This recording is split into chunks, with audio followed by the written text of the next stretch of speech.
Hermano, antes de responder al contenido del escrito, quiero dejar algo claro desde el corazón. No presento esta respuesta desde arrogancia ni con pretensión de superioridad. Yo no soy nadie importante. No soy teólogo profesional, ni erudito, ni intelectual reconocido. Soy simplemente un creyente en Cristo que ama profundamente las Escrituras y que, al leerlas con sencillez, encuentra sorprendente y a veces chocante cómo algunas explicaciones de quienes dicen saber más contrastan tan fuertemente con lo que el texto sagrado realmente dice. Desde esa humildad es que hablo, no para imponer una postura, sino para pedir que volvamos todos a la palabra. Dicho eso, una de las primeras preocupaciones del escrito es el tono con que se presenta la doctrina, como si cuestionar cierta interpretación fuera casi equivalente a abandonar el verdadero evangelio. Esa forma de argumentar transmite la idea de que las interpretaciones humanas son infalibles, pero ningún hombre, ni Agustín, ni Calvino, ni tú, ni yo, está por encima del escrutinio bíblico. La Escritura nunca llama a someterse a teólogos posteriores, sino a examinarlo todo, como los bereanos, que comparaban incluso las enseñanzas apostólicas con la palabra. Cuando se nos dice que no podemos cuestionar lo que un hombre enseñó hace 1600 años, ¿qué diferencia queda entre eso y aceptar un magisterio? Si teólogos y confesiones están más allá de ser examinados a la luz de la Biblia, estamos más cerca del catolicismo romano que del principio reformado de sola escritura. Esto es aún más relevante cuando recordamos que Agustín de Hipona, cuya interpretación de Romanos 5:12 dio lugar a la doctrina de la culpabilidad heredada, no llegó a esa lectura desde un vacío teológico, sino arrastrando un bagaje real.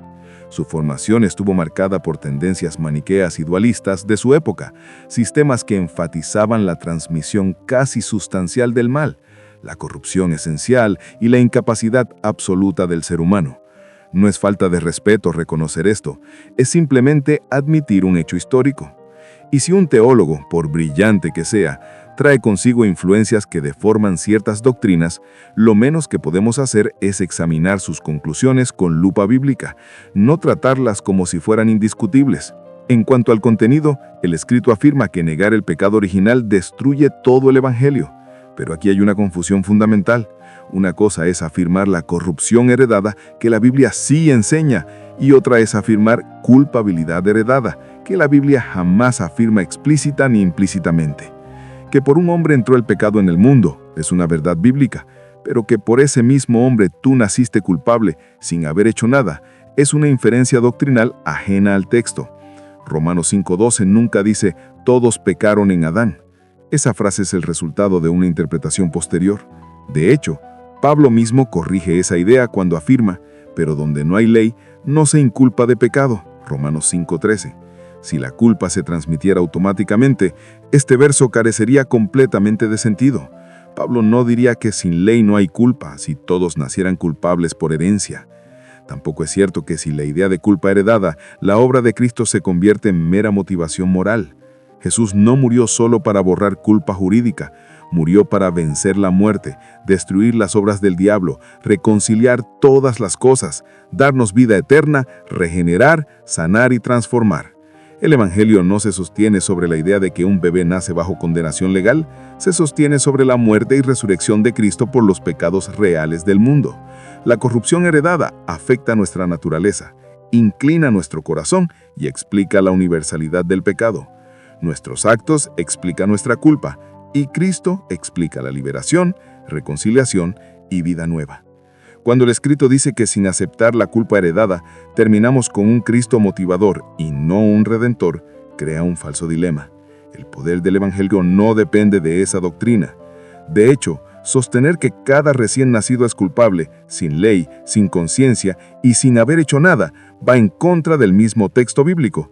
Dios es justo, y la justicia de Dios se expresa precisamente en que no inculpa donde no hay ley. Esa declaración sola debería hacernos frenar antes de atribuir culpa legal a quienes no han cometido transgresión alguna. Finalmente, aunque es cierto que nadie nace neutral, porque todos nacemos en un mundo caído y con inclinación al pecado, eso no significa que nazcamos culpables, significa que nacemos vulnerables, necesitados de gracia, expuestos al mal, sujetos a mortalidad y corrupción. Pero ser corrupto no es lo mismo que ser culpable. Ezequiel 18 es claro al decir que el Hijo no cargará con la culpa del Padre. Si naciéramos ya culpables por Adán, ese capítulo tendría que ser descartado, pero ahí está, como testimonio del carácter justo de Dios. En conclusión, hablo desde la humildad de alguien que ama las Escrituras y que encuentra difícil aceptar explicaciones que contradicen lo que el texto dice tan claramente, que heredamos corrupción, no culpa, que todos necesitamos gracia, pero no porque hayamos sido legalmente condenados antes de existir, y que Dios en su justicia perfecta no inculpa donde no hay ley. El Evangelio sigue siendo glorioso, poderoso y necesario, sin necesidad de agregar una culpa heredada que la Biblia nunca enseña. Y precisamente porque amo la Escritura, me veo en la obligación de decirlo con respeto y con verdad.